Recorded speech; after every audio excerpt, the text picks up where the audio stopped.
This is Betty McNernan from Series House. I'm one of the directors here, and this is Christopher Hull, who teaches our basic IT. Now, Christopher let me into something one day whenever he was doing some work, and Christopher told me that he was colourblind. So what I have done today is I've reached him the pencil pack from Colorado. Okay, so Chris, would you like to try and pick the pencil that is red?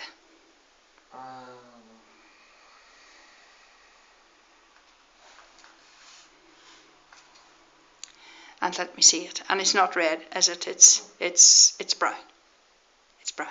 Okay, set that one aside. Set that aside. Would you like to pick the pencil that is green?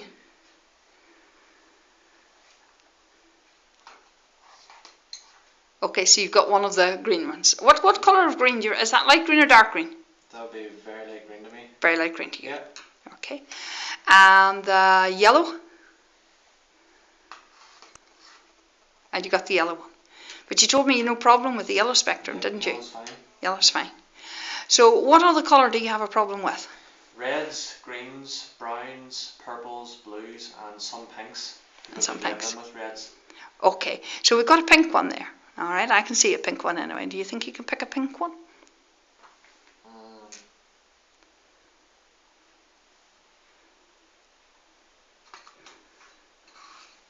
Okay, you got the pink one.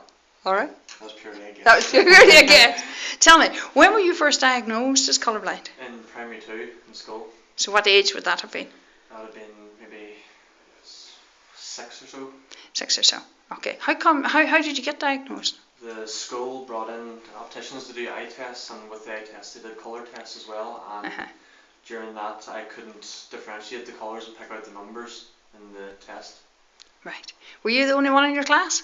Yeah. The only one? Yeah. Were you teased any? Just a bit. Just a bit? Yeah. Okay. Could have been a lot worse. Could have been a lot worse. Where did it impact on you in school? Growing up in school and trying to do different, because I was interested in art, then I was always told, no, you can't do an art course for higher qualifications because the colours are affected too much. But when you come to work to us and you brought your qualifications, you've got qualifications in digital media. Because nowadays they have a lot of tools and plugins and softwares to help you along with the colour blindness, so it can change the whole colour scheme to suit, so I can pick out the colours straight away. Right. And I hadn't realised until perhaps the day that you did the gold, the gold logo, the I Am logo, and you asked me if it was the right colour of gold, and I wondered what you were asking. But whenever you're teaching IT, does it bother you in IT because you're teaching people one-to-ones to do basic IT? Yeah. No, it doesn't affect with IT at all, unless they maybe want help doing a logo or something. But then because it's one-to-one, I can ask them, to pick out the colours themselves, so that they get exactly what they want. Oh, sneaky, right. It says you've worked your way around it. Yeah. Okay, does it bother you in any other way? What about picking clothes and things like that, does it? I don't do shopping for my own clothes at all because of that. Who does you? All right. I get my sister to do it for me. Because I've tried picking my own clothes before and it just didn't work out too well. So. Well, I've shown you the pencils before, and they've got the codes on them. You can see the codes. Yeah. Do you think the codes would have made an appreciable difference big time. to you? If growing up from a young age, if I'd have been able to learn the codes in school, then it would have made a massive difference. So it would have. Well, thank you very much for that. No problem. You're welcome.